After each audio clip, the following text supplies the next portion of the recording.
I've been asked to share my testimony in brief. சுருக்கமாக என் சாட்சியை பகிர்ந்து கொள்ளத்தக்கதாக நான் கேட்டுக்கொள்ளப்பட்டேன். క్లుప్తంగా నా సాక్ష్యం పంచుకోవాలని అడిగారు. My story is nothing but the grace of God. என்னுடைய சாட்சி என்னன்னு பார்க்கும்பொழுது அது கர்த்தருடைய கிருபை தான், அதை தவிர வேற ஒன்றும் இல்லை. నా సాక్ష్యం అని చెబితే దేవుని కృప తప్పక వేరొకటి లేదు. Right from the beginning till this day, I can only say I have been sustained by the abounding grace of God.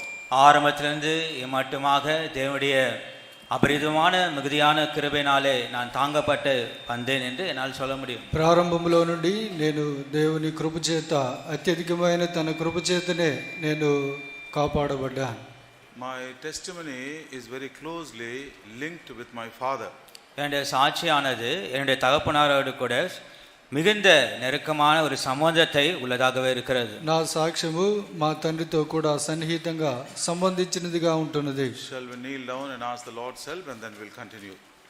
முழங்கால் படியிட்டு கர்த்தரிடத்திலே அங்கே ஒத்தாசைக்காக நாடி பிற்பாடு நாம் தொடரும். సహాయం కొరకు మోకాళ్ళని ప్రార్థన చేసి తర్వాత ప్రారంభించుకుందాం. Loving Heavenly Father, எங்கள் அன்புள்ள பரலோக பிதாவே, the story of my life is meaningful only because Thou hast found me, Thou hast sought me and Thou hast saved me.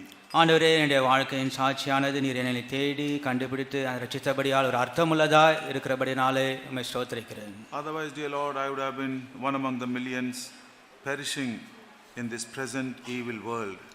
இல்லாவிட்டால் அழிந்து போகிற இந்த உலகத்திலே லட்சக்கணக்கான கூட நானும் சேர்ந்து ஒருவனாக அழிந்து போயிருப்பேன். Not because of any goodness in me, but because of Thy eternal purpose.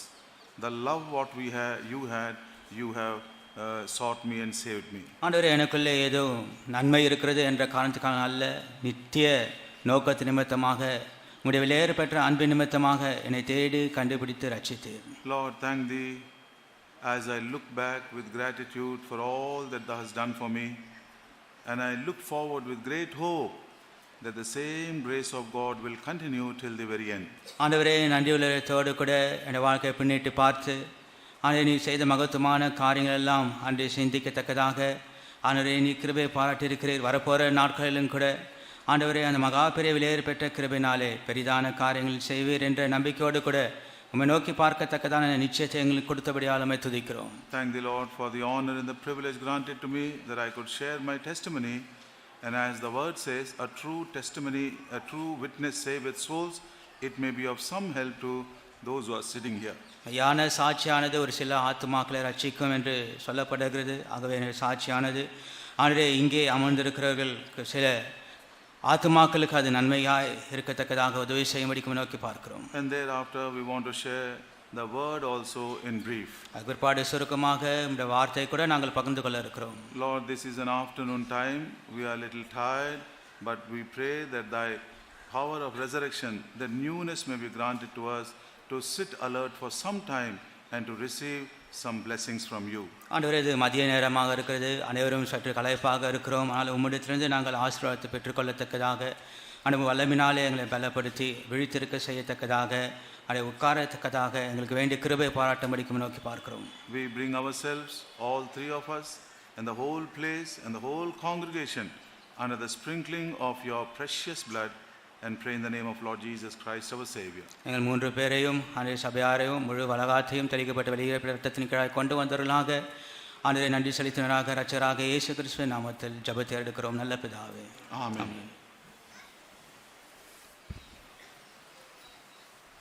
My roots are in Andhra. என்னுடைய ஆரம்பம் எங்கே என்று பார்க்கப்படும் போது அது ஆந்திராவில் தான் இருக்கிறது. నా ప్రారంభము ఆంధ్రాలో ఉంటున్నది. My mother tongue is Telugu. என்னுடைய தாய்மொழி தெலுங்கு. నా తల్లి భాష Telugu. My adopted language is Hindi. நான் கற்றுக்கொண்ட மற்றொரு மொழியை பார்க்கும்போது அது இந்தியாக இருக்கிறது. నేను నేర్చుకున్నటువంటి ఇంకొక భాష Hindi. And my medium of instruction is English. பேசுகிற காரியங்கள் படித்த காரியங்கள் எல்லாம் ஆங்கிலத்தில் தான். మాట్లాడేటువంటి చదువుకున్న కార్యాలన్నీ ఇంగ్లీష్లో ఉంటున్నది. I married a Tamilian. ஒரு தமிழ் பெண்ணை தான் விவாகம் செய்து ఒక கொண்டு తమిళ అమ్మాయిని వివాహం చేసుకున్నాను. I am serving among Maharashtrians. Maharashtra மத்தியிலே ஊழியம் செய்து வருகிறேன். మహారాష్ట్రలో దేవుని సేవ చేస్తున్నాను. I have a good feel of the church in my own heart. என்னுடைய இதயத்திலே கூட அந்த சபை குறித்தான அந்த நல்ல நினைவுகள் உணர்வுகள் இருக்கிறது. ఈ సంఘాన్ని గురించినటువంటి మెత్తని తలంపులు నా హృదయంలో ఉంటున్నాయి. Whether north or south, east or west, I can easily identify myself with everyone. வடக்கோ தெற்கோ கிழக்கோ மேற்கோ எங்க இருந்தாலும் தேவனுடைய பிள்ளைகள் கூட மிக எளிமையாக సులభமாக என்னால் ఐక్యం கொள்ள முடிகிறது. తూర్పైనా పడమరైనా ఉత్తరమైనా దక్షిణమైనా ఎక్కడున్నప్పటికీ నీ దేవుని పిల్లలతో కూడా తేలిగ్గా నేను వారితో సహవాసం కలిగి ఉండగలుగుతున్నాను. My father is from Guntur. என்னுடைய தகப்பனார் குண்டூரில் இருந்து வருகிறவர். మా నాన్న గుంటూరుకు చెందినవాడు. Born in a Hindu family. Hindu குடும்பத்திலே பிறந்தவர். హిందూ కుటుంబంలో జన్మించిన వాడు. Both my grandparents on the father's sides are illiterates. தகப்பனார் பக்கமாக இருக்கிற அவருடைய தாயும் தகப்பனார் கூட அங்கே எந்த விதமான படிப்பறிவு இல்லாதவர்களே இருந்தார்கள். మా నాన్న వైపు ఉన్నటువంటి మా నాన్నకు తల్లిదండ్రులు ఇద్దరు కూడా చదువు లేనటువంటి వారు. My father is the fifth and the last one among all the 5 children. என்னுடைய தகப்பனார் 5 பிள்ளைகளிலே அங்கே 5வதாக கடைசியாகவும் இருந்தவர். మా నాన్నోళ్ళకి 5గురు ఉంటున్నారు, నేను చివరి వాడినిగా ఉంటున్నాను. నేను కాదు, మా నాన్న. My father was the last and the final. My grandparents, though they were illiterates, but they did not lack any money.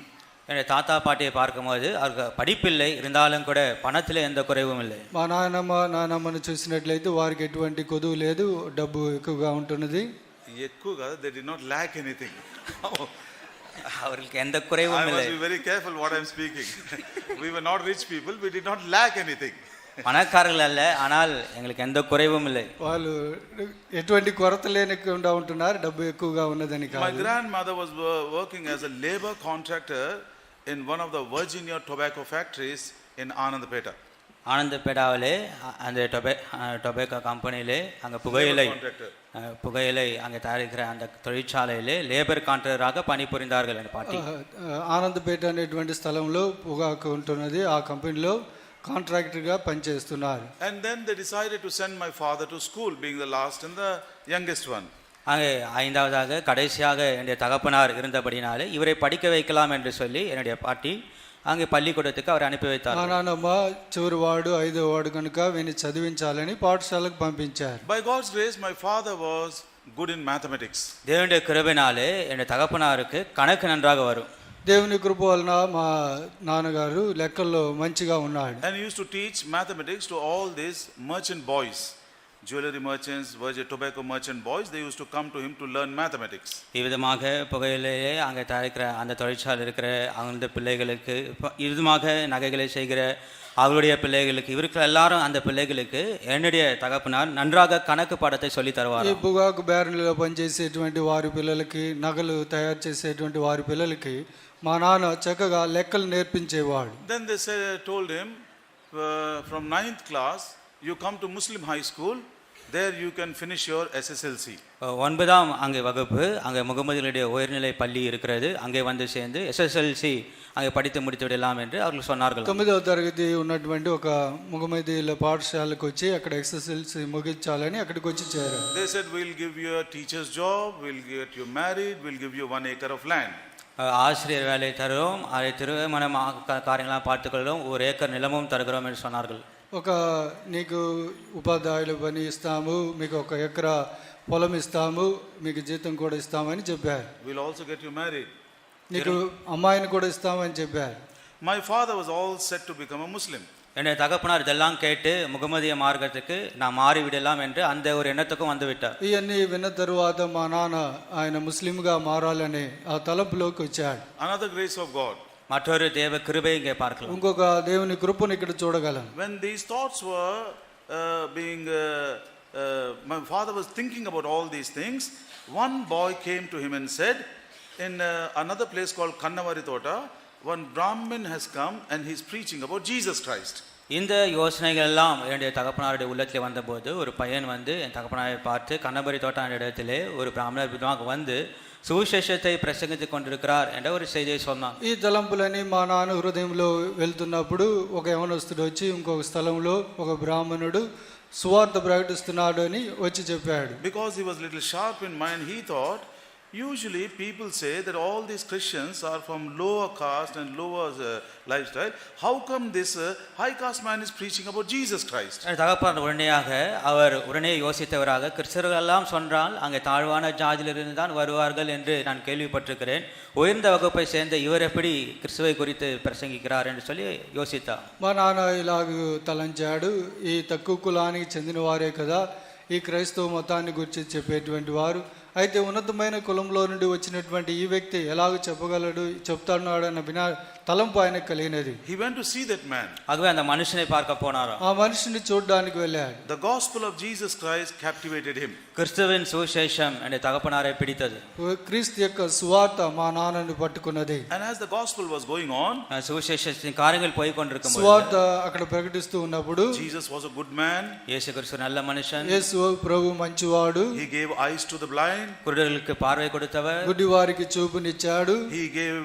He drove out all the evil spirits. அசுத்த ஆவிகள் எல்லாம் துரத்தினவர். అపవిత్రాత్మలన్నిటిని తోలివేశాడు. He told many good things about heaven. பரலோகத்தை குறித்து நன்மையான காரியங்களை அதிகமாக சொன்னவர். పరలోక రాజ్యానికి వచ్చినటువంటి మంచి కార్యాలని తెలియజేసిన వాడు. Oh, such a wonderful character. எவ்வளவு அற்புதமான ஒரு நபர். ఎంత అద్భుతమైనటువంటి వ్యక్తి. 8th class boy hearing the gospel for the first time.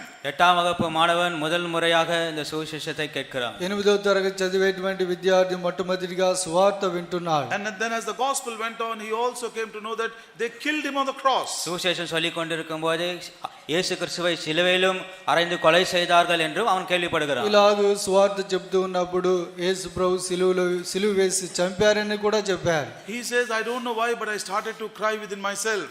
இது ஏன் என்று எனக்கு தெரியவில்லை, ஆனால் இதை கேட்டவுடனே எனக்குள்ளே நான் அழ ஆரம்பித்தேன் என்று சொன்னார். ఇది ఎందుకని నాకు తెలియలేదు, అయితే ఇది విన్న తరువాత నేను ఏడవడానికి ప్రారంభించాను. He was describing about the cruelties of the cross. சிலுவையின் கொடூரத்தை குறித்து அவருக்கு அறிவிக்கப்பட்டது. సిలువను గురించినటువంటి ఘోరత్వం ఆయనకు ప్రకటించబడినది. He was crying, why did they kill such a good man? இப்பேற்பட்ட நல்ல மனுஷனை ஏன் கொலை செய்தார்கள் என்று சொல்லி அழுது கொண்டிருந்தார். ఎందుకు ఇటువంటి మంచి వ్యక్తిని హత్య చేశాడని ఆయన తలంచాడు. Then again, as the gospel was progressing, தொடர்ந்து சுவிசேஷமானது சொல்லப்பட்டு கொண்டே இருந்த பொழுது ఇంకా ఎక్కువగా సువార్త ప్రకటిస్తూ ఉన్నప్పుడు he also came to know that he rose again from the dead. மரணித்து உயிர்த்தெழுந்தார் என்ற காரியத்தை அவர் கேட்டார். మరణించి తిరిగి లేచాడన్న కార్యాన్ని కూడా ఆయన విన్నాడు. His heart was bubbling with great joy. அவருடைய இருதயமானது சந்தோஷத்தினாலே பொங்கிற்று. ఆయన హృదయం సంతోషముతో ఉప్పొంగినది. He thought nobody ever told such a beautiful story. இப்பேற்பட்ட அற்புதமான கதை இதுவரைக்கும் யாரும் எனக்கு சொன்னதில்லை. ఇంతవరకు అద్భుతమైనటువంటి ఇటువంటి కథ నాకు ఎవరు ఇంతవరకు చెప్పలేదు. From Kannamari Thoda to Anandapeta 7 miles he walked. கண்ணமரி தோட்டாலிருந்து ஆந்திர பிரதேஷ்க்கு 7 మైల్ దూరం நடந்தே வந்தாராம். కన్నవారి తోటలో నుండి ఆనందపేటకి 7 మైళ్ళు ఆయన నడిచే వచ్చాడు. The next day was the 30th January. அடுத்த நாள் ஜனவரி மாதம் 30ஆம் தேதி. மறுசடி இது ஜனவரி 30వ తారీఖు. Mahatma Gandhi's death anniversary. Mahatma காந்தியுடைய நினைவு அஞ்சலி தினம். మహాత్మా గాంధీ చనిపోయినటువంటి జ్ఞాపకార్థ దినం. The year was 1950. 1950ஆம் ஆண்டு அது. 1950 సంవత్సరం. Again he ran away to the same place. திரும்பவும் அதே இடத்துக்கு அவர் போனாராம். మరలా ఆ స్థలానికి ఆయన వెళ్ళాడు. A young man was washing his clothes. ஒரு வாலிபன் அங்கே வஸ்திரத்தை அங்கே கழுவி கொண்டு அங்கே சுத்தம் செய்து கொண்டிருந்தார். అక్కడ ఒక యవనస్తుడు గుడ్డలు ఉతుక్కుంటూ ఉన్నాడు. He said, Babu, what do you want? Babu உனக்கு என்ன வேண்டும் என்று கேட்டார். బాబు నీకేం కావాలి? I want to meet that Saru who came last night and told that beautiful story. கடந்த இரவு வந்து ஒரு சாது வந்து அற்புதமான கதை சொன்னாரே, அவரை பார்க்க வேண்டும் என்று சொன்னாராம். గత రాత్రి వచ్చి ఒక సాధు దేవుని వాక్యాన్ని గురించి చెప్పాడే, ఆయన కలుసుకోవడానికి నేను ఇష్టపడుతున్నానని చెప్పాడు. He has already left. ஏற்கனவே அவர் சென்று விட்டாரே என்று ఇంతకు ముందే சொன்னார். ఆయన వెళ్ళిపోయాడే అని చెప్పారు. What do you want? உனக்கு என்ன வேண்டும் என்று నీకేం கேட்டார். కావాలని అడిగాడు. Sir, I want to listen to that story once again. ஐயா, அந்த கதையை நான் மீண்டுமாக திரும்ப கேட்க விரும்புகிறேன். అయ్యా ఆ కథ నేను మరలా వినాలని ఇష్టపడుతున్నాను. He brought him inside, அது உள்ளே அழைத்தார் அவரை. లోపలికి పిలిచాడు. made him to sit upon his bed. அங்கே படுக்கையிலே உட்கார வைத்தார். పడక మీద కూర్చోమని చెప్పాడు. He said, Babu, this is not a story.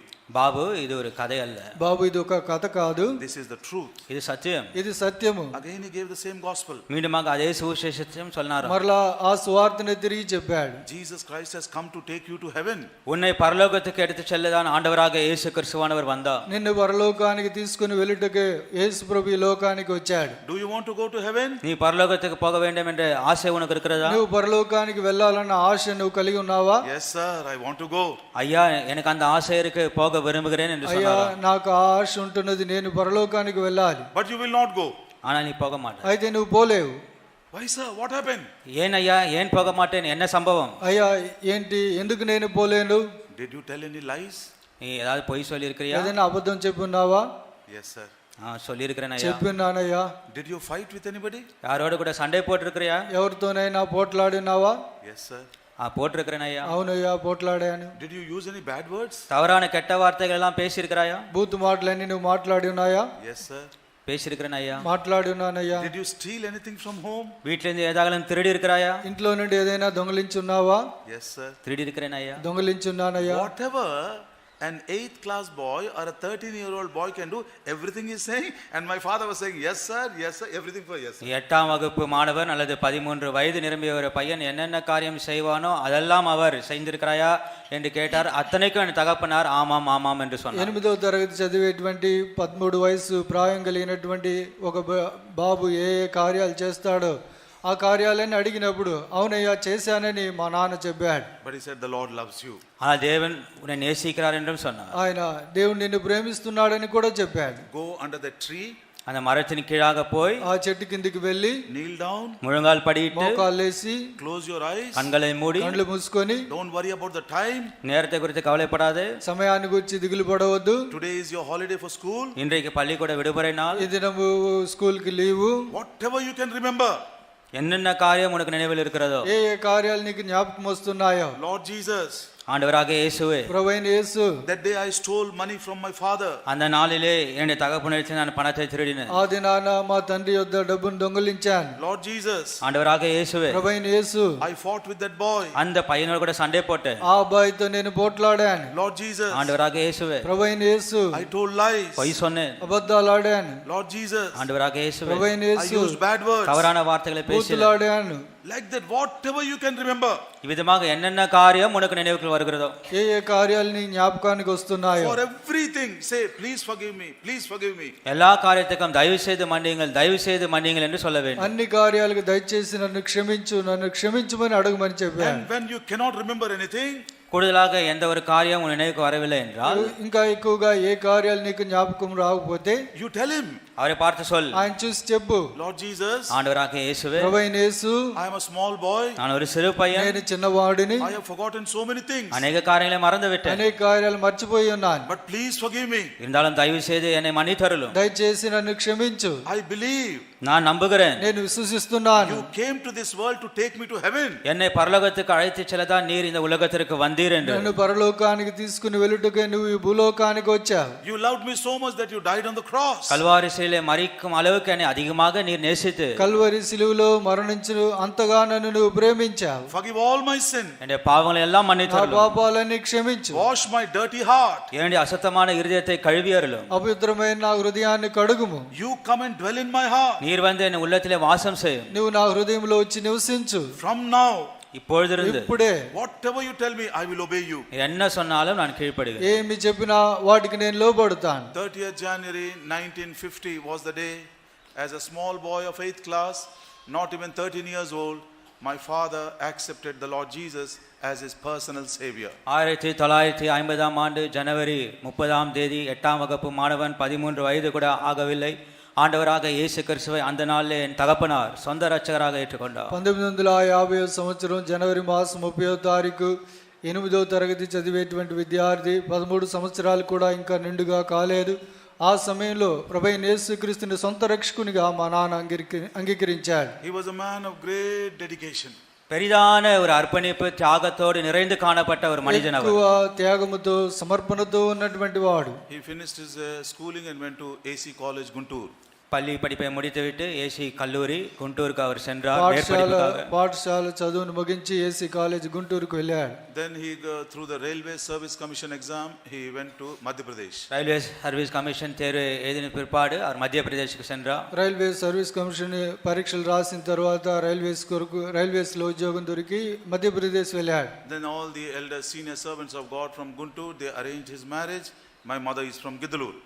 குண்டூரில் சேர்ந்து அங்கே மூத்த கத்தடைய ஊழியக்காரர்கள் என் தகப்பனாருக்கு திருமணம் செய்து வைத்தார்கள். என் தாய் குடும்பத்தில் சேர்ந்தவர்கள். గుంటూరులో ఉన్నటువంటి సేవకులందరూ కూడా మా నాన్నకు వివాహ ఏర్పాట్లు చేశారు. మా అమ్మగారు గిద్దలూరుకు చెందినవారు. He was married in 1960 and we are 5 brothers and sisters. 1960 60ஆம் ஆண்டிலே அவர் திருமணம் அடைந்து அங்கே 5 பேர் சகோதர சகோதரிகளாக நாங்கள் இருக்கிறோம். 1960వ సంవత్సరము వివాహమైనది. మేము అక్క చెల్లెళ్ళు అన్నదమ్ములుగా 5 మంది ఉంటున్నాం.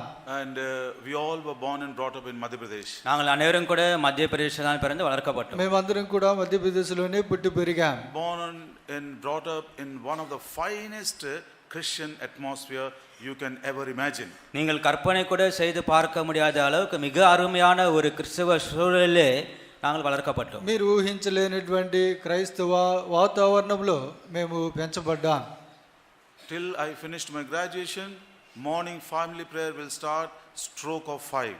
பட்டப்படிப்பு நான் முடிக்கும் வரைக்குமாக காலையிலே குடும்ப ஜெபம் என்று சொன்னால் சரியாக 5 மணிக்கு நடக்கும். నేను డిగ్రీ ముగించేంత వరకు కూడా కుటుంబ ఆరాధన అంటే 5 గంటలకే జరుగుతాయి. Even when my younger brother was 2 years old, he has to get up at 5 o'clock, sit for family prayer for 30-40 minutes, then he can go to bed. 2-year-old boy, my youngest brother, 2 years old. என்னுடைய இளைய சகோதரன் 2 வயது தான் இருந்தாலும் கூட அந்த பையனும் கூட குடும்ப ஜெபத்துக்கு சரியாக 5 மணிக்கு வந்துவிட வேண்டும். 40 நிமிஷத்துக்கு மேலாக நடக்கும். அதுக்கு பிற்பாடு தான் கலந்து கொண்டு அவன் தூங்க போவான். మా తమ్ముడికి 2 వయసే. వాడు కూడా 5 గంటలకు లేవాలి. కుటుంబ ఆరాధనలో 30-40 నిమిషాలు ఉంటాయి. దానికి తరువాతనే ఆయన పడుకు వెళ్ళాలి. We were brought up in a very, very godly atmosphere. தேவ பக்திக்குள்ள ஒரு சூழ்நிலையிலே நாங்கள் விதமாக வளர்க்கப்பட்டோம். దేవుని భక్తి కలిగినటువంటి వాతావరణంలో మేము పెంచబడ్డాం. Just to give an example, I will say 2 events.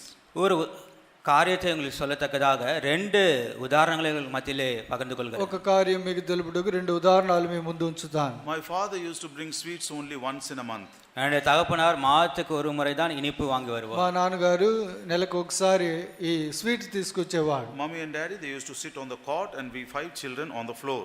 அங்கே படுக்கை மீது அங்கே தகப்பனும் தாயும் அங்கே உட்கார்ந்து கொள்வார்கள். நாங்கள் 5 பேர் தரையிலே உட்கார்ந்து கொள்வோம். మా అమ్మ నాయన ఇద్దరు మంచం మీద కూర్చుంటారు. మేము 5గురం కింద కూర్చోవాలి. My father will pray. என்னுடைய தகப்பனார் ஜெபிப்பா. మా నాన్న ప్రార్థన చేస్తాడు. He'll open the box and take one for himself. இனிப்பு இருக்கிற அந்த பாக்ஸை திறந்து ஒன்றை அவர் எடுத்துக்கொள்வார். స్వీట్ ఉన్నటువంటి ఆ బాక్స్ ని తెరిచి ఒక స్వీట్ ఆయన తీసుకుంటాడు. He will give one to my mother. என்னுடைய தாயாருக்கு ஒன்றை கொடுப்பா. ఒకటి మా తల్లి గారికి ఇస్తాడు. And suppose if I'm looking at him, நான் அவரை நோக்கி அப்படி பார்த்து கொண்டே இருக்கும்போது నేను ఆయన చూస్తున్నప్పుడు ఏమ్రా స్వీట్ ఎప్పుడు తినలేదా?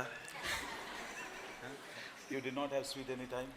இனிப்பே இது வரைக்கும் நீ தின்னாதது போல பார்க்கறியே. హేరా ఇంతవరకు స్వీట్ తిన్నట్టు చూస్తున్నా. So immediately I had to put my head down. உடனடியாக தலை கீழே போட்டு விடுவேன். వెంటనే నా తల దించేవాడిని. Then after they finish eating, அவரெல்லாம் சாப்பிட்டு முடித்த பிறகு వారు తిన్న తర్వాత he will show me the box first. முதலாக பாக்ஸ் என்னிடத்தில் காமிப்பார். ముందుగా నాకు బాక్స్ చూపిస్తాడు. I don't know from where this man got this wisdom. He'll bring sweets of 4 colors. 4 நிறத்திலே sweet வாங்கி வருவார். 4 కలర్లో ఆయన స్వీట్ తీసుకొస్తాడు. Babu, what do you want? బాబు ఉనకు என்ன வேணும் బాబు கேட்பார். నీకేం కావాలి? I want that green color. Green colour sweet నాకు వేணும். పచ్చ కలర్ కావాలి. రే పెద్దోళ్ళు అడిగినప్పుడు అది ఇది కావాలి కదా, మీరు ఏది ఇస్తే అది తీసుకుంటా. When elders ask you, don't say I will take this and that. Whatever you give me, I will take. பெரியவர்கள் விதமாக ஏதாவது உன்னை கேட்டால் நீ இந்த கலர் இப்படிலாம் சொல்லக்கூடாது. நீங்க என்ன கொடுக்குறீங்களோ கொடுங்க அப்படின்னு சொல்லணும். పెద్దోళ్ళు అడిగేటప్పుడు ఇది కావాలా అది కావాలని అడగకూడదు. వాళ్ళు ఏది ఇస్తారో అది తీసుకోవాలి. I can give you not less than 50 examples like this. இது போல 50 உதாரணங்கள் என்னால சொல்ல முடியும். ఇలాగ 50 ఉదాహరణలు నేను చెప్పగలను. That's how with a great zeal he brought us up in the fear of the Lord, in the word of God, in a very wonderful godly atmosphere. இவ்விதமாக தான் மிகுந்த ஒரு பக்தி வைராத்தோடு கூட தேவ பயத்திலே தேவனுடைய வார்த்தையின் அடிப்படையிலே ஒரு கிறிஸ்தவ சூழலிலே அருமையாக எங்களை வளர்த்தார்கள். ఇలాగే ఇటువంటి వాతావరణంలో క్రైస్తవ భక్తి కలిగినటువంటి విశ్వాసంలో మమ్మల్ని పెంచారు. Second thing, இரண்டாவது உதாரணம், రెండవ కార్యం, we were not supposed to study on Sunday. ஞாயிற்றுக்கிழமையிலே நாங்கள் படிக்கவே கூடாது. ఆదివారం మేము చదవకూడదు. Will you believe 10th class, tomorrow is my maths exam, Monday, Sunday I am reading only Bible. 10ஆம் வகுப்பு பொது That தேர்வு, was how we were brought up. 10ஆம் வகுப்பு பொது தேர்வு அங்கே நடந்து கொண்டிருக்கிறது. திங்கட்கிழமை கணக்கு தேர்வு, ஞாயிற்றுக்கிழமை நான் பரிசுத்த வேதாகமத்தை தான் படித்துக் கொண்டிருந்தோம். இது உங்களால் நம்ப முடிகிறதா? இப்படிதான் நாங்கள் వளర్க்கப்பட்டோம். 10వ తరగతి పబ్లిక్ పరీక్షలు జరిగేటప్పుడు సోమవారము మ్యాథ్స్ పరీక్ష ఉంటున్నది. అయితే ఆదివారము ఏ పుస్తకాలు చదవకూడదు, బైబిల్ మాత్రమే చదవాలి. ఇది మీరు నమ్ముతారా? One day I thought my father wants me to behave like brother Baksing. I said like that openly. ஒரு நாள் விதமாக யோசித்து என் தகப்பனாரை பார்த்து சகன் பக்சிங் அவளை போல நடக்கணும்னு உங்களுக்கு ஆசையா என்று கேட்டேன். నేను ఒక దినాన మా నాన్నను చూచి ముఖాముఖిగా సోదరు బక్సింగ్ గారి వల్లే నువ్వు జీవించాలని నీకు ఇష్టమా అని అడిగాను. The testimony of my father was later on when I joined the bank and went home one day, he said, I followed the Lord like a dog, and I followed his servants like a dog, very faithful till the end. என்னுடைய தகப்பனுடைய சாட்சி விதமாக அங்கே சொல்லப்படும் போது எனக்கு வங்கியில் ஒரு வேலை கிடைத்தது. திருப்பாடு அங்கே செல்லும் போது இப்படிமாக எங்கள் தகப்பனார் சொன்னார், தேவனை ஒரு நாய் எவ்விதமாக பின்பற்றதோ அப்படி பின்பற்றினேன். தேவனுடைய ஊழியக்காரர்களை எவ்விதமாக ஒரு நாய் அங்கே பின்பற்றுகிறதோ அவ்விதமாக பின்பற்றி உண்மை உள்ளவனாக ஏமாற்றமாக இருந்தேன் என்று சொன்னார். இது తగపనుடைய సాక్షి. ఇది తర్వాత నాకు బ్యాంకులో ఉద్యోగం దొరికినది. మా నాన్న ఇలాగ సాక్ష్యం చెప్పాడు, దేవుని ఒక కుక్క నమ్మకంగా వెంబడించినట్లు నేను ప్రభుని వెంబడించాను, ఒక సేవకుని ఒక కుక్క నమ్మకంగా వెంబడించినట్లు నేను కూడా వారిని వెంబడించానని మా నాన్న సాక్ష్యం చెప్పాడు. Standing in the presence of God, I can say, I have never met a greater example than my own father. தேவனுடைய சமூகத்தில் நின்று கொண்டு நான் தைரியமாக சொல்ல முடியும், என்னை தகப்பனாரை காட்டிலும் மிகப்பெரிய ஒரு மாதிரியை நான் பார்த்ததில்லை. దేవుని సన్నిధిలో నుండి ధైర్యంగా నిలబడి నేను చెప్పగలను, మా నాన్న కన్నా ఒక మాదిరికరమైనటువంటి వ్యక్తి నాకు వేరొకరు లేరు. I never saw him sleeping after 3:30, 3:45 in the morning. அதிகாலை 3:30 அல்லது 3:45க்கு மேலாக என்னுடைய தகப்பனார் தூங்கினதை நான் பார்த்ததே இல்லை. 3:30, 3:45కు పైన మా నాన్న నిద్రపోవడం నేను చూడలేదు. He was not a very big preacher, but he was a wonderful personal worker. பெரிய பிரசங்கியார் அல்ல, ஆனால் தனிப்பட்ட முறையிலே அற்புத விதமாக அங்கே ஆத்மாக்களை சந்தித்து ஊழியம் செய்யக்கூடியவராக இருந்தார். ఆయన ఒక గొప్ప ప్రసంగికుడు కాదు, వ్యక్తిగతంగా ప్రజలను సంధించి ప్రభులోనికి నడిపించేటువంటి ఒక మంచి వ్యక్తి. He used to get up before us, read the family prayer portion, pick up 1 or 2 verses, prepare himself for the family prayer, and then sit with us at 5 o'clock. எங்களுக்கு முன்பாக அவர் எழுந்திடுவார். குடும்ப ஜெபத்திற்கென்று என்ன காரியத்தை பகிர்ந்து கொள்ள வேண்டும் என்று வேதாகமத்தை வாசித்து 2-3 குறிப்புகளை எடுத்து ஆயத்தமாகி பிற்பாடு குடும்ப ஜெபத்துக்கு அங்கே வந்து அமருவார். మాకన్నా ముందు ఆయన లేచి కుటుంబ ఆరాధనకు కావాల్సినటువంటి వాక్యాన్ని, దేవుని పరిశుద్ధ గ్రంథాన్ని తెరచి సిద్ధపడి దాని తరువాత కుటుంబ ఆరాధనకు మమ్మల్ని లేపుతాడు. In such an atmosphere, when I was growing, instead of becoming spiritual, I became a very, very moral boy, very good in moral values. இப்பேற்பட்ட ஒரு நல்ல ஆவிக்குரிய அங்கே சூழ்நிலையிலே வளர்க்கப்பட்ட ஒரு பையனாக இருந்த போதிலும் கூட வளர வளர இவ்விதமாக அங்கே நன்மையான காரியங்கள் அல்லது நேர்மையான காரியங்கள் இவ்விதமான ஒரு காரியத்துக்கூடாக தான் என்னுடைய கவனம் செலுத்தினே தவிர ஆவிக்குரிய வண்ணமாக என்னுடைய கவனம் செலுத்தப்படவில்லை. ఇలాగ ఆత్మీయమైనటువంటి వాతావరణంలో నేను పెంచబడి ఉన్నప్పటికీ నేను మంచివాణిగా మంచి మాదిరికరముగా జీవించాలన్న కార్యం మీదనే నేను లక్ష్యం కలిగి ఉన్నాను, కానీ ఆత్మీయమైనటువంటి కార్యాల మీద నేను లక్ష్యం కలిగి ఉండలేదు. I did not see the need of it because such was the atmosphere at home.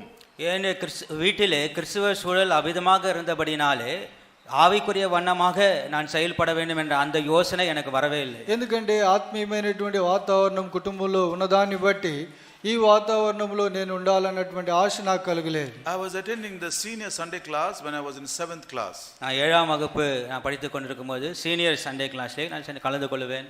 నేను 7వ తరగతి చదివేటప్పుడు సీనియర్ సండే స్కూల్ క్లాస్లో నేను కలుసుకునేటువంటి వాడిని. My father was taking the study on the book of Daniel. என்னுடைய தகப்பனார் அங்கே தானியேல் புத்தகத்திலிருந்து சத்தியங்களை அங்கே பகிர்ந்து கொண்டு வந்தார். మా నాన్నగారు దానియేలు గ్రంథంలో నుండి సత్యాలను పంచుకుంటూ వచ్చాడు. How because of pride Nebuchadnezzar became an animal.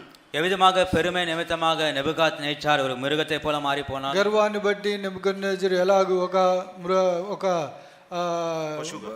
పశువులాగా మారాడన్న కార్యాన్ని గురించి పంచుకున్నాడు. And my father was saying, என் தகப்பனார் விதமாக சொல்லி கொண்டிருக்கும்போது మా నాన్న ఇలాగ చెప్తున్నప్పుడు, you think you are very good, நீ நல்லவன் என்று யோசித்துக் నువ్వు கொண்டிருக்கிறாய், మంచివాడు అని అనుకుంటున్నావు. and so many things he was saying, and he said, because of this pride, if you don't confess it and accept the Lord Jesus, one day you also will become like an animal. இவ்விதமாக இந்த பெருமை நிமித்தம் வாழ்ந்து கொண்டிருந்தால் உன்னுடைய பாவங்கள் எல்லாம் நீ அறிக்கை செய்யாவிட்டால் ஆண்டவராக இயேசு கிறிஸ்துவினிடத்திலே ஒரு நாளிலே நீயும் கூட அந்த மிருகத்தை போல மாறி விடுவாய் என்று சொன்னார். నువ్వు గర్వంతో కూడా జీవిస్తూ ఉన్నట్లయితే, నిన్ను నువ్వు తగ్గించుకొని పాపాలను ప్రభువైన యేసుక్రీస్తు సన్నిధిలో ఒప్పుకొనకుండా నువ్వు ఉన్నట్లయితే ఒక దినాన నువ్వు కూడా ఈ పశువులే మారుతావు. That was the 18th of August 1974. 1974 ஆண்டு ஆகஸ்ட் 18ஆம் தேதி நடந்த சம்பவம் இது. ఆగస్టు 18వ తారీఖు 1974వ సంవత్సరం జరిగినటువంటి సంఘటన. Only 2 lifted their hands. One was in BSc first year, I was the second one. ரெண்டு பேர் கரத்தை ஊதின BSc ஃபர்ஸ்ட் ఇయర్, రెండవది நான். ఇద్దరు మేము చేతులు ఎత్తాం. BSc ఫస్ట్ ఇయర్ చదివేటువంటి ఆ వ్యక్తి, తర్వాత నేను. Immediately ran home to my mother and and told him, Mummy, today I'm born again. உடனடியாக நான் வீட்டுக்கு ஓடி சென்று தாயாரை பார்த்து, அம்மா நான் மறுபடியும் பிறந்தேன் என்று சொன்னேன். వెంటనే నేను ఇంటికి పరిగెత్తుకొని పోయి అమ్మ దగ్గరికి వెళ్ళి అమ్మ నేను తిరిగి జన్మించానని చెప్పాను. My mother was so happy that she knelt down and thanked the Lord. என்னுடைய தாயாருக்கு அதிக சந்தோஷம் அடைந்தார்கள். உடனே முழங்கால் படியிட்டு கர்த்தருக்கு ஸ்தோத்திரம் செலுத்தினார். మా తల్లికి ఎంతో సంతోషము, మోకాళ్ళేసి ప్రభువుకు వందనాలు చెల్లించింది. Then we had 5 days of special meetings. The servant of God from Ranchi had come to Bilaspur. 5 நாட்கள் அங்கே விசேஷ கூட்டம் அங்கே நடந்தது. ராஞ்சியில் இருந்த கர்த்தருடைய ஊழியக்காரர் அங்கே బిలాస్పూర్కి வந்திருந்தார். 5 దినాలు ప్రత్యేక కూడికలు జరిగాయి. రాంచి నుండి బిలాస్పూర్కి ఒక దేవుని సేవకుడు వచ్చాడు. One day suddenly the servant of God said, if anybody is born again and wants to share the testimony, you are welcome. ஒரு நாளே கர்த்தருடைய ஊழியக்காரன் திடீரென்று, யாராவது நீங்கள் மறுபடியும் பிறந்திருந்து சாட்சி கொடுக்க வேண்டும் என்று நீங்கள் வாஞ்சித்தால் தாராளமாக முன்னதாக வந்து சாட்சி கொடுக்கலாம் என்று அறிவித்தார். ఒక దినాన దేవుని సేవకుడు అకస్మాత్తుగా ఎవరైనా తిరిగి జన్మించి ఉన్నట్లయితే సాక్ష్యం చెప్పవచ్చు, ముందుకు వచ్చి సాక్ష్యం చెప్పగలరా అని అడిగాడు. I don't know what happened. In the midst of 300-400 people, I got up, stood before the congregation, wept for 5 minutes, spoke for 2 minutes and I sat down. எனக்கு என்ன நடந்தது என்று கூட தெரியாது. 300-400 பேர் அங்கே கூடியிருந்த அந்த கூட்டத்திலிருந்து திடீரென்று எழுந்து போனேன். கூட்டத்தாருக்கு முன்பாக, சபையாருக்கு முன்பாக நின்றேன். அங்கே 5 நிமிடம் அழுது, 2 நிமிடம் பேசி பிற்பாடு உட்கார்ந்தேன். అక్కడ ఏం జరిగిందో నాకు తెలియదు. ఆడ 300-400 మంది ఉన్నటువంటి ఆ స్థలంలో వారి మధ్యలో నేను లేచి వచ్చాను, నిలబడ్డాను, 5 నిమిషాలు ఏడ్చాను, 2 నిమిషాలు సాక్ష్యం చెప్పి ముగించాను. But when I entered into 9th and 10th class, I got interested in sports. 9, 10ஆம் வகுப்புக்குள்ளே விதமாக அந்த படிப்புக்குள்ளாக போகும்போது விளையாட்டு துறையிலே அதிகமாக ஆர்வம் எனக்கு ஏற்பட்டது. 9, 10 తరగతులకి నేను ప్రవేశించిన వెంటనే ఇలాగ ఆటల పోటీలో కలుసుకోవాలన్నటువంటి ఆశ, కోరిక నాలో కలిగినది. In shot put, I was Madhya Pradesh number 3 in schools. மத்திய பிரதேஷ் பள்ளிக்கூடத்திலே ஷார்ட் புட் அந்த குண்டு எறிகிற அந்த போட்டியிலே 3வதாக நான் காணப்பட்டேன். మధ్యప్రదేశ్లో ఉండేటువంటి స్కూళ్ళలో ఈ షార్ట్ పుట్ వేసేటువంటిలో దాంట్లో 3వ స్థాయిలో నేను And ఉన్నాను. because of the interest in sports, my life became little mechanical. இப்படி விளையாட்டு துறையில் எனக்கு ஆர்வம் அதிகமாக இருந்தபடினாலே என்னுடைய வாழ்க்கை பார்க்கும்போது பழக்கமாக ஒரு மிஷன் போல மாறிவிட்டது. ఆటల్లో నేను ఎక్కువ ఆశ కలిగి ఉన్నాను కనుక నా జీవితము క్రమక్రమాన ఇలాగూ ఒక యంత్రం వలె మారినది. Like Paul, I also can say I was living only like a Pharisee. பவுலை போல நானும் கூட சொல்ல முடியும், அங்கே ஒரு பரிசேயனை போல தான் நானும் கூட வாழ்ந்து கொண்டிருந்தேன்னு சொல்ல పౌలు వలె నేను కూడా చెప్పవచ్చు, ఒక పరిసయ్యుని వలె జీవించాను. The desire for the word was not there. தேவனுடைய வார்த்தைக்கான அந்த வாஞ்சை இடத்துல இல்லை. దేవుని వాక్యము కావాలన్న కోరిక నాకు లేదు. The desire to share something with somebody else, that also evaporated. மற்றவர்களிடத்திலே தேவனை குறித்து சொல்ல வேண்டும் என்ற அந்த வாஞ்சை கூட ஒன்றுமில்லாமல் மாயமாக போய்விட்டது. ఇతరులకి దేవుని గురించి పంచుకోవాలన్నటువంటి ఆశ లేకుండా నాలో పోయినది. My friendship also became a little more worldly. என்னுடைய சிநேகிதர்களை பார்க்கும்போது உலக பிரகாரமான சிநேகிதர் எல்லாம் சேர்ந்து விட்டார்கள். నాకు స్నేహితులను చూసినట్లయితే లోకరీతిగా ఉన్నటువంటి స్నేహితులు నాకు స్నేహమయ్యారు. Another grace of God. மற்றொரு தேவ கிருபை. ఇంకొకసారి దేవుని కృప. I did not fall into any gross sins, but I was a sinner. எந்த விதமான ஒரு பயங்கரமான ஒரு பாவத்திற்குள்ளே நான் விழவில்லை, ஆனால் ஒரு பாவியாக இருந்தேன். అయితే ఏ ఘోరమైనటువంటి పాపాల్లో నేను పోయి చిక్కోలేదు, అయితే నేను ఒక పాపినే.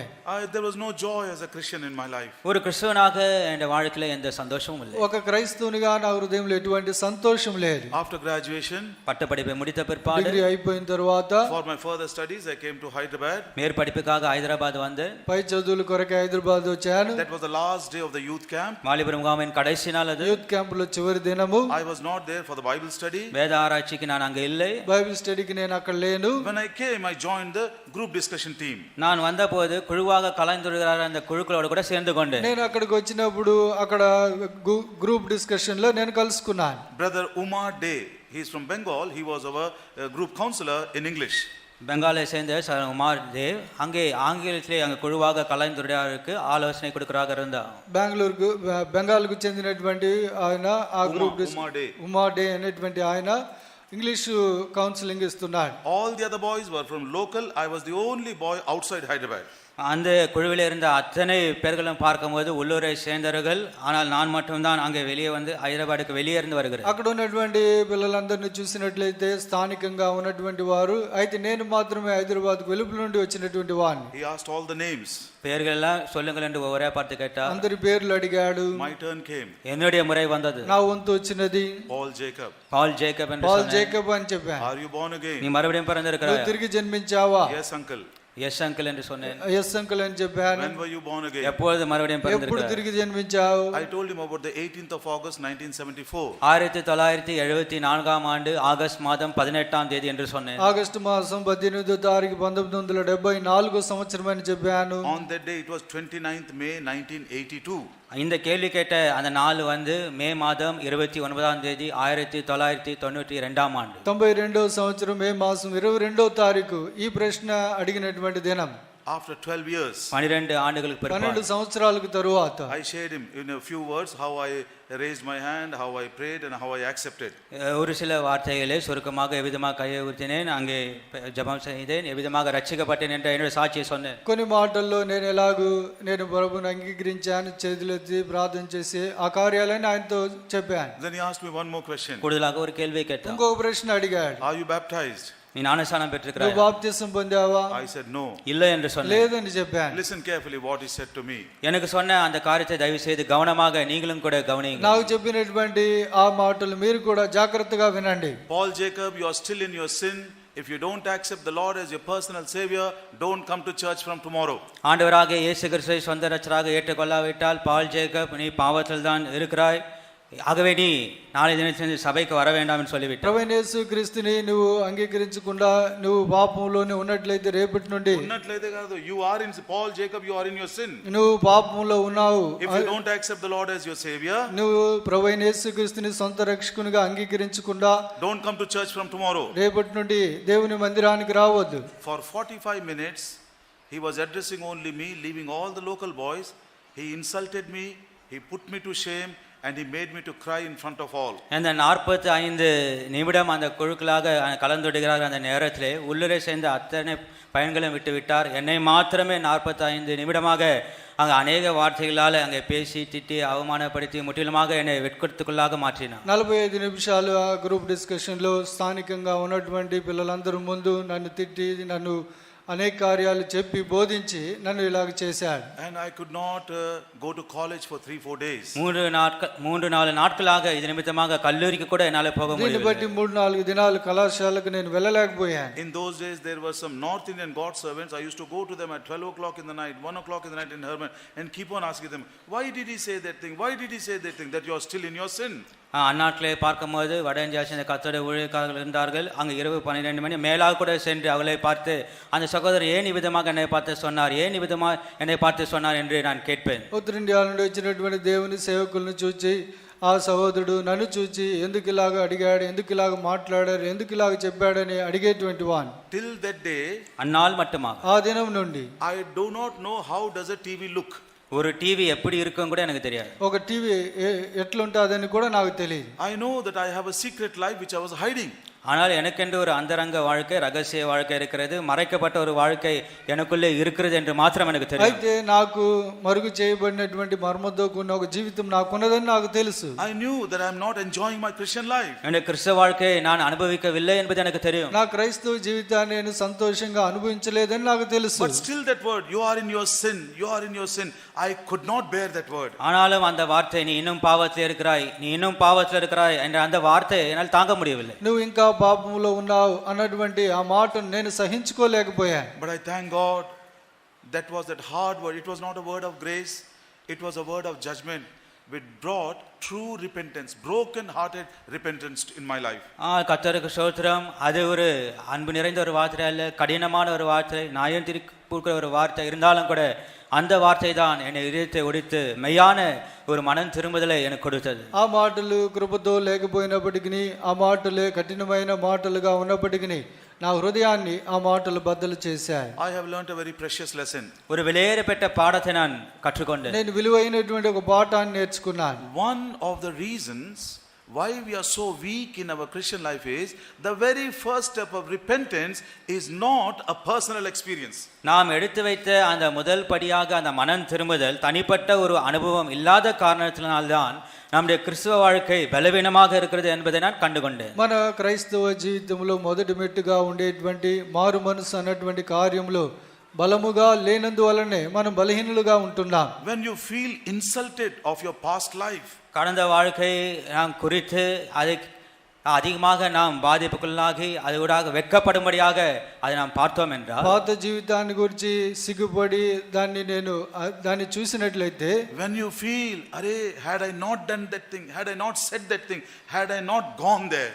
நான் அந்த இடத்துக்கு போகாமல் இருந்திருந்தால், அந்த காரியத்தை பேசாமல் இருந்திருந்தால், இந்த காரியத்தை பார்க்காமல் இருந்தால் எவ்வளவு நல்லதா இருக்கும் என்று அந்த உணர்வு நமக்கு ஏற்பட்டால், ఆ స్థలంలోనికి వెళ్లకుండా నేను ఉన్నట్లయితే, ఆ మాటలు నేను మాట్లాడకుండా ఉన్నట్లయితే ఎంత బాగుండును అన్నటువంటి గ్రహింపు మనకు కలిగినట్లయితే, Think about how my father was led to that repentance. என்னுடைய தகப்பனார் எவ்விதமாக அந்த மனம் திரும்புதலுக்குள்ளாக வழிநடத்தப்பட்டார் என்று சற்று யோசித்து பாருங்கள். మా నాన్నగారు ఎలాగా ఆ మారు మనసులోనికి నడిపించబడ్డాడన్న కార్యాన్ని కొంచెం ఆలోచించి చూడండి. That is the first lesson I would like to give you in the testimony of my life. என்னுடைய வாழ்க்கையின் சாட்சியிலே உங்களுக்கு முன்பாக கொண்டு வருகிற முதலாவது காரியமாக இது இருக்கிறது. నా జీవితపు సాక్ష్యంలో మొట్టమొదటిగా తీసుకొచ్చేటువంటి కార్యం ఇదిగానే ఉంటున్నది.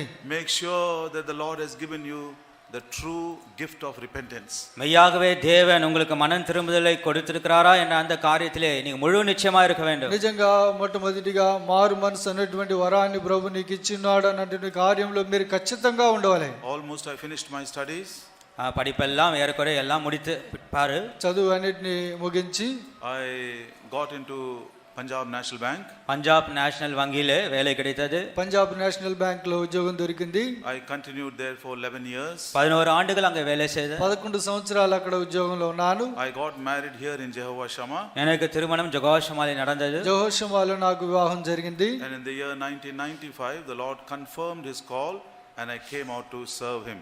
1995 ஆண்டு தேவன் முழு நேர அழைப்புக்கான அந்த அழைப்பின் உறுதியை எனக்கு கொடுத்தபடினாலே கர்த்தருடைய ஊழியத்திற்காக நான் வந்தேன். 1995 సంవత్సరము ఆయన సేవ పిలుపు విషయంలో నిశ్చిత నాకు ఇచ్చాడు గనుక నేను సంపూర్ణ సేవ కొరకై వచ్చాను. Wonderful lessons of faith, wonderful lessons of obedience, wonderful lessons of suffering.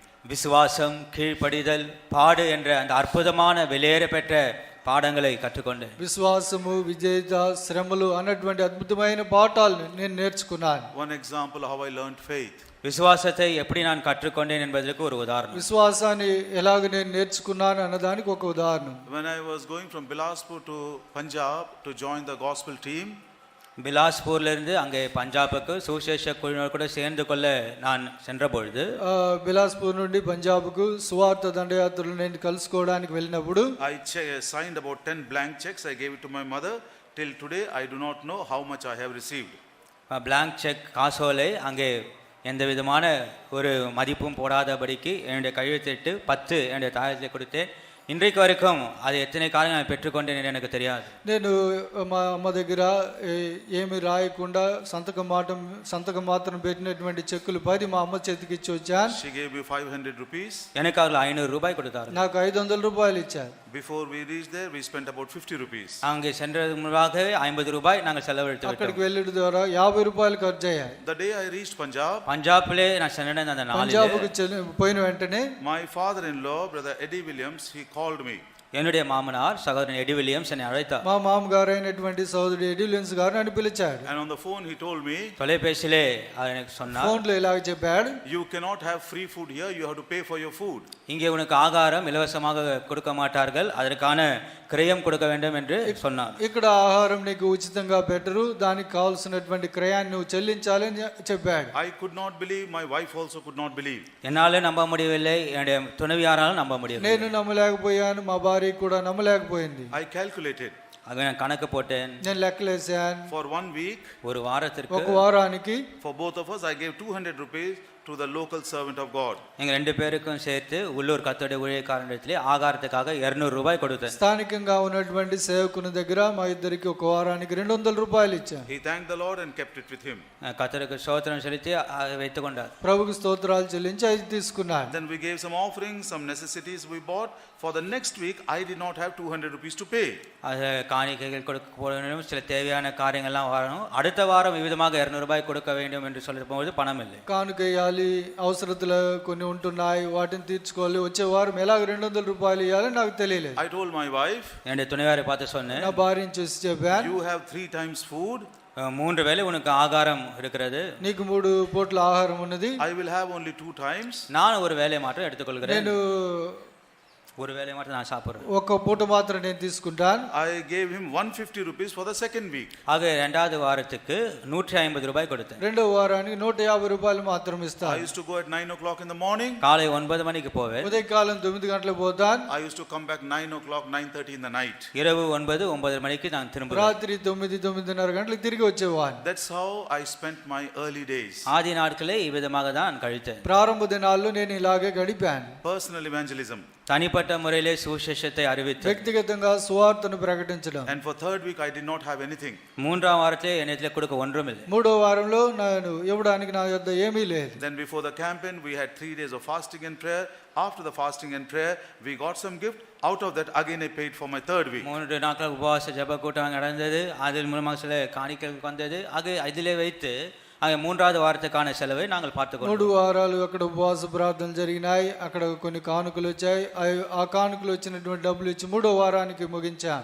Just I want to tell you as a testimony. ஒரு சாட்சியாக உங்களுக்கு சொல்ல ఇది ఒక సాక్ష్యంగా మీ మధ్యలో పంచుకుంటున్నాను. I cannot tell you, you cannot believe how the Lord supplies all my needs. என்னுடைய சகல தேவைகளையும் கர்த்தர் எனக்கு எவ்விதமாக அங்கே சந்தித்தார் என்று நான் சொன்னால் உங்களால் அது நம்பவே முடியாது. నా అవసరతలన్నీ కూడా ప్రభు ఎలాగ సంధించాడని నేను చెప్పినట్లయితే మీరు నమ్మలేరు. I was already settled in a place called Muksar in Punjab. பஞ்சாபிலே முக்சரின் இடத்திலே ஏற்கனவே அங்கே நான் அங்கே தங்கி விட்டேன். పంజాబ్లో ఇంతకు ముందే నేను ఒక స్థలంలో నేను ఉన్నాను. Against my wish, against my desire, with a heavy heart, Philip uncle, he picked me up and put me in Pune. என்னை விருப்பத்துக்கு மாறாக என் வாஞ்சைக்கு மாறாக எனக்கு இஷ்டமில்லாமலே சகோதரன் பிலிப் அங்கிள் அந்த இடத்திலிருந்து அங்கே இருக்க வேண்டாம், அந்த இடத்துலேருந்து பூனாக்கு வந்துவிடு என்று சொல்லி பூனாவில் என்னை கொண்டு வந்து வைத்தார்கள். నాకు ఇష్టం లేకుండా ఉన్నప్పటికీ నేను దాన్ని ఆశించకపోయినప్పటికీ కూడా పంజాబ్లో నుండి ఆ స్థలంలో నుండి నన్ను తీసుకొచ్చి ఫిలిప్ అంకుల్ గారు పూణేలో ఉంచాడు. Just with this example I'll close. இந்த உதாரணத்தோடு கூட முடிக்கிறேன். ఈ ఉదాహరణతో నేను ముగిస్తాను. I hope my brother-in-law Isaac is somewhere listening to this incident because he also is involved in this. என்னுடைய உறவினர் அங்கே ஐசக் பின்பதாக உட்கார்ந்து கொண்டிருக்கிறார், கேட்டுக்கொண்டிருக்கிறார். నా బంధువు కూడా ఐసెక్ ఇక్కడ వెనక కూర్చొని వింటున్నాడు. I reached Pune on the 24th of December 1996. 1996 ஆண்டு டிசம்பர் மாதம் 24ஆம் தேதி பூனாவுக்கு நான் சென்றடைந்தேன். 1996 సంవత్సరము డిసెంబర్ మాసం 24వ తారీఖు నేను పూణేకి వెళ్ళాను. I was not welcomed. என்னை யாரும் வரவேற்கவில்லை. నన్ను ఎవరు ఆహ్వానించలేదు. But somehow they took me inside. இருந்தாலும் எப்படியோ வா என்று சொல்லி உள்ளே அழைத்து ఎలాగో లోపలికి రమ్మని ఆహ్వానించారు. And evening I went away to a gospel meeting. மாலையிலே ஒரு சுவிசேஷ கூட்டத்திற்கு என்னை அழைத்து சென்றார்கள். సాయంకాలం సువార్త కూడికి తీసుకుని వెళ్ళారు. And night when 11 o'clock I returned. இரவு 11 மணிக்கு திரும்பினோம். రాత్రి 11 గంటలకు తిరిగి వచ్చా. I had only 2 pieces of luggage. They are outside the gate. The door is locked. ரெண்டு அங்கே லக்கேஜ் தான் இருந்தது. அதுவும் கதவுக்கு வெளியே இருந்தது, கதவோ பூட்டப்பட்டிருந்தது. 2 లగేజీలు మాత్రమే ఉన్నాయి. అవి చూసినట్లయితే గేటుకు తాళం వేస్తున్నారు. గేటుకు వెలుపల 2 ఉన్నాయి. I knocked for a long time, shouted for a long time, but nobody opened. அதிக நேரம் நான் கதவை தட்டினேன், கூப்பிட்டு பார்த்தேன், யாரும் கதவை திறக்கவில்லை. ఎక్కువ సమయం తలుపు తట్టాను, పిలిచాను, ఎవరు కూడా నాకు వినలేదు, తలుపు తీయలేదు. I don't know what to do. என்ன செய்வது எனக்கு தெரியவில்லை. ఏం చేయాలని నాకు అర్థం కాలేదు. Walking towards the station, an STD booth was open. Station பக்கமாக நடந்து சென்றேன். அங்கே எஸ்டிடி பூத் இருந்தது. నేను స్టేషన్ వైపు నడిచి వెళ్ళాను. అక్కడ ఒక ఎస్టిడి బూత్ తెరిచి ఉన్నది. I called Eddie uncle late night. அந்த இரவிலே சகோதரன் எடி அங்கிளுக்கு நான் ஃபோன் செய்தேன். రాత్రిలో నేను ఎడ్డి అంకుల్కి ఫోన్ చేశాను. Where Isaac was staying upstairs, they have a landline. அங்கே ஐசக் தங்க வீட்டிலே அங்கே மேலே லேண்ட்லைன் அவருக்கு இருக்கிறது. ఐజాక్ ఉన్నటువంటి పైన అంతస్తులో ఒక ల్యాండ్ లైన్ ఉంటున్నది. So Eddie uncle called that man. He went to Isaac. Isaac in that part of night, he doesn't have a vehicle. Around 12:15 he came with an auto. விதமாக eddy uncle அந்த மனிதருக்கு தொலைபேசியின் மூலமாக அவர் காரியங்களை சொன்னார். அவர் வந்து Isaac இடத்திலே காரியங்கள் இப்படி இருக்கிறது என்று சொன்னார். அந்த 12:30 மணி இரவு மேலாக இருக்கும். எங்கே இருந்து அங்கே வாகனம் வந்து தெரியாது. ஆனால் வாகனத்தை எடுத்துக்கொண்டு நான் எங்கே இருக்கிறேன் என்று சொன்னேன்னா அந்த இடத்துக்கு வந்தா. ఎడ్డి అంకుల్ ఐజాక్ ఫోన్ చేశాడు. ఆయన ఆ మధ్యరాత్రిలో తీసుకొని అక్కడి నుంచి ఆయనకి బండి లేకపోయినప్పటికీ ఆటో తీసుకుని నేను ఉన్నటువంటి స్థలానికి వచ్చాడు. That was my first day in Pune. பூனாவிலே என்னுடைய முதல் நாள் அனுபவம் இது. పూర్ణలో నా మొదటి దిన అనుభవం అది. The first day, what I can call an entry into sufferings. முதல் நாள் பாடுகளுக்குள்ளாக செல்லத்தக்கதான ஒரு ஆரம்பம் என்று சொல்லலாம். అది శ్రమల్లో ప్రవేశించినటువంటి మొదటి దినమని చెప్పవచ్చు. It went to such an extent I cannot tell you. நான் உங்களுக்கு மத்தியில் பகிர்ந்து கொள்ள முடியாத அளவுக்கு அப்பேற்பட்ட ஒரு நிலைமைக்குள்ளாக அந்த காரியம் சென்றுட்டு నేను పంచుకోలేనటువంటి స్థితిలో కార్యాలు అంతగా వెళ్ళాయి. But the Lord has wonderfully sustained me. கர்த்தர் என்னை அற்புதமாக தாங்கினார். అయితే అద్భుత రీతిగా దేవుడు నన్ను ఆదుకున్నాడు. He forgave my disobedience. என்னுடைய கீழ்ப்படியாமை தேவன் எனக்கு மன்னித்தார். నా విధేయతను ప్రభు క్షమించాడు. And through various incidents and events, He taught me what is faith, what is obedience, what does it mean in spite of sufferings to keep trusting Him.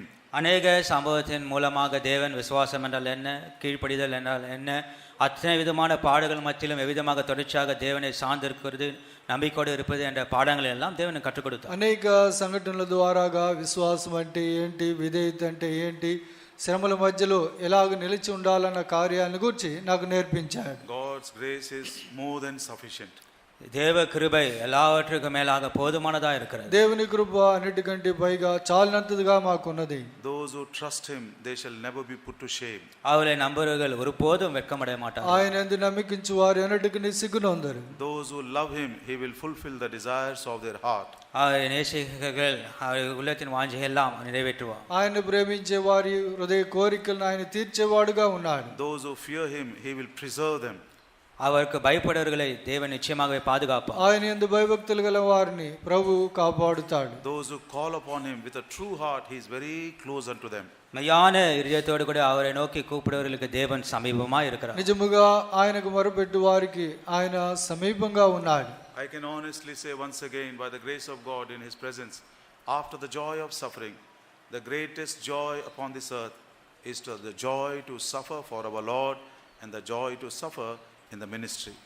அங்கே தேவனுடைய சமூகத்தில் நின்று உண்மையாக என்ன சொல்ல முடியும், இந்த பாடுகளினுடைய அனுபவத்திற்குள்ளாக அங்கே சென்று போன பிற்பாடு இந்த பாடுகளின் சந்தோஷம் இது ஆண்டவராக இயேசு கிறிஸ்துவின் நாமத்தின் நிமித்தமாக இவ்விதமாக பாடுகளிலே அங்கே சந்தோஷமாக இருக்கிற அந்த காரியம் அங்கே பெரிதாகவே இருக்கிறது. దేవుని సన్నిధిలో నుండి నేను మరొకసారి చెప్పేటువంటి కార్యము, దేవుని పరిచర్యలో కలిగేటువంటి శ్రమలు, ప్రభు కొరకై కలిగేటువంటి శ్రమల్లో ఉన్నటువంటి సంతోషం నిజంగానే సంతోషంగానే ఉంటున్నది.